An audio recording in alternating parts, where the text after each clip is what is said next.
Hello बच्चों, स्वागत है हमारे चैनल साइंस स्टडी 99 ग्रुप में। तो जैसे कि प्यार बच्चों, आज हम क्लास 11 पॉलिटिकल साइंस का 7वां चैप्टर पढ़ने जा रहे हैं, जिसका नाम है राष्ट्रवाद। तो प्यार बच्चों, अब हम बात कर रहे हैं कि राष्ट्र क्या है, राष्ट्र किसे कहते हैं। राष्ट्र एक ऐसी भावना है जो व्यक्ति के मन में देश प्रेम को बढ़ावा देती है। इसी भावना के कारण व्यक्ति राष्ट्र की स्वतंत्रता और रक्षा को बनाए रखने के लिए हर प्रकार का बलिदान देने के लिए वो तैयार रहता है। तो प्यारे बच्चों, अब हम बात करते हैं कि राष्ट्रवादी भावनाओं को प्रेरित करने वाले कारकों का उदाहरण सहित प्रकाश डालिए। एक और क्वेश्चन कहता है कि राष्ट्रवाद की भावना को प्रोत्साहित करने वाले किन्हीं 4 कारकों का वर्णन कीजिए। तो आइए यहाँ से हम समझते हैं कि साझे विश्वास। राष्ट्र का निर्माण विश्वास के जरिए होता है तथा राष्ट्र एक टीम की तरह होता है जिसकी सभी सदस्य एक दूसरे के साथ जुड़े रहते हैं और हर कठिनाइयों का सामना एक होकर करते हैं। जैसे भारत में स्वतंत्रता संघर्ष में सभी धर्मों, वर्गों तथा जातियों ने एक होकर भाग लिया ताकि वह अपने देश को आजाद करा सके। अब हम बात करते हैं कि साझा इतिहास क्या है। एक राष्ट्र निर्माण साझा इतिहास से होता है। इतिहास देश की स्थायी पहचान का वर्णन करते हैं। भारत का एक लंबा अटूट इतिहास रहा है जो भारत की प्राचीन सभ्यता और संस्कृति का वर्णन करता है। अब हम पढ़ते हैं कि भूमि क्षेत्र। एक निश्चित भूभाग पर काफी समय तक इकट्ठे रहने से लोग एकता के सूत्र में बंध जाते हैं। इसलिए राष्ट्र अपनी अपनी गृह भूमि को विशेष नामों से पुकारता है, जैसे मातृभूमि, पितृभूमि और पवित्र भूमि के नाम से पुकारता है। अब हम बात करते हैं कि साझे राजनीतिक आदर्श। राष्ट्र के लोगों के कुछ राजनीतिक आदर्श होते हैं, जैसे लोकतंत्र, धर्मनिरपेक्षता, उदारवाद को मानना। इन विचारों के कारण ही उनकी राजनीतिक पहचान बनी रहती है। अब हम बात कर रहे हैं कि साझी सांस्कृतिक पहचान।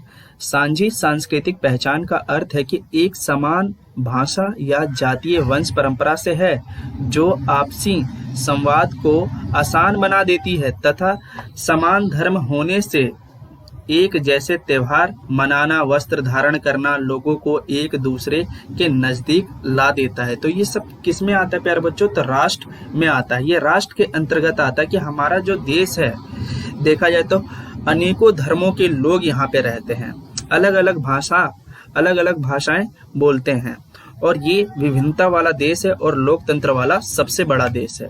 राष्ट्रीय आत्मनिर्णय के अधिकार से आप क्या समझते हैं? किस प्रकार यह विचार राष्ट्र और राज्यों के निर्माण और उनको मिल रही चुनौतियों के परिणाम होता है?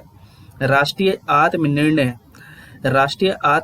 के अधिकार का अर्थ है कि राष्ट्र के सदस्यों को अपना शासन स्वयं करने और अपना भविष्य निश्चित करने का अधिकार हो तथा अंतर्राष्ट्रीय समुदाय के द्वारा अलग राज्य के रूप में मान्यता मिलती हो। राष्ट्रीय एक निर्णय के सिद्धांत के अंतर्गत क्या है? एक संस्कृति, एक राज्य के आधार पर राज्यों के निर्माण की मांग की जाती है। इस प्रकार हम कह सकते हैं कि 19वीं शताब्दी में यूरोप में की गई, जिसके फलस्वरूप बहुत सारे नए राज्यों का गठन हुआ। तो प्यारे बच्चों, अब हम बात करें कि राष्ट्रवाद की क्या सीमाएं हैं। राष्ट्रवाद के आधार पर विभिन्न राज्यों को राष्ट्रीय आत्मनिर्णय का अधिकार प्रदान करना व्यवहार में नामुमकिन है।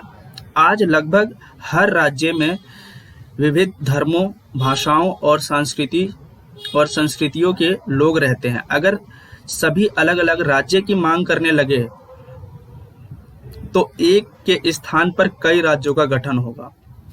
तो जैसा कि प्यारे बच्चों, मैंने आपको जस्ट अभी बताया कि जो हमारा जो भारत था उसमें 500 से अधिक रजवाड़े रहते थे। उन रजवाड़ों को मनाया गया और भारत को एक अखंड राज्य बनाया गया। नहीं तो ये सारे जो रजवाड़े थे ये अलग अलग देश की मांग कर रहे थे और सारे राज्य अलग अलग हो जाते तो ये बहुत ज्यादा मुश्किल हो जाता।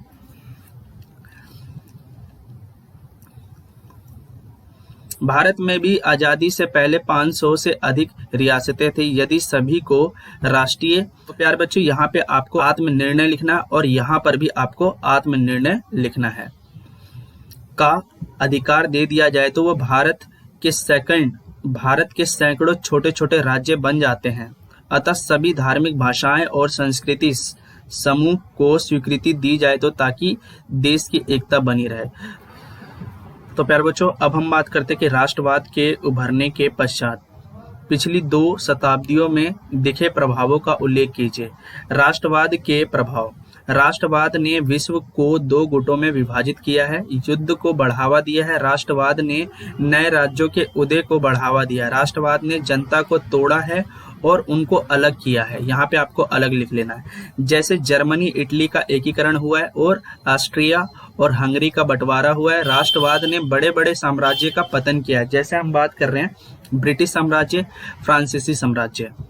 राष्ट्रवाद के कारण कई देशों की सीमाओं में बदलाव आया है तथा बड़ी तादाद में जनसंख्या का विकास हुआ है, जिससे लाखों लोगों के जो घर हैं वो उजड़ गए हैं। जैसे हम बात करें भारत पाकिस्तान का विभाजन हुआ था। अब हम बात करते हैं कि परिवार और राष्ट्र में क्या अंतर है। तो परिवार प्रत्यक्ष संबंधों पर आधारित होता है, जिसका प्रत्येक सदस्य दूसरे सदस्य के चरित्र के बारे में जानकारी रखता है, परंतु राष्ट्र के सदस्य में आपस में कोई रिश्ता नहीं होता और ना ही उन सदस्यों के साथ कोई वंशानुगत रिश्ता जोड़ने की जरूरत पड़ती है। तो प्यारे बच्चों, अब हम बात करते हैं कि राष्ट्रवाद पर रविंद्रनाथ ठाकुर के विचारों का वर्णन कीजिए। रविंद्रनाथ ठाकुर औपनिवेशिक शासन के क्या रहे? ये विरोधी रहे हैं। वह भारत को आजादी दिलाना चाहते थे। उनका विचार था कि ब्रिटिश शासन में मानवीय गरिमा को बनाए रखना संभव नहीं है। टैगोर ने पश्चिमी सभ्यता का विरोध किया है और भारतीय संस्कृति को बढ़ावा दिया है तथा स्वतंत्रता आंदोलन में इन्होंने महत्वपूर्ण भूमिका निभाई है। तो जैसा कि प्यारे बच्चों, आज हमारा चैप्टर कंप्लीट हो गया। अभी तक आप लोगों ने हमारे चैनल को सब्सक्राइब नहीं किया तो सब्सक्राइब कीजिए, बेल आइकन को क्लिक कीजिए, लाइक कीजिए, शेयर कीजिए। तो प्यारे बच्चों, हम नेक्स्ट वीडियो में मिलते हैं।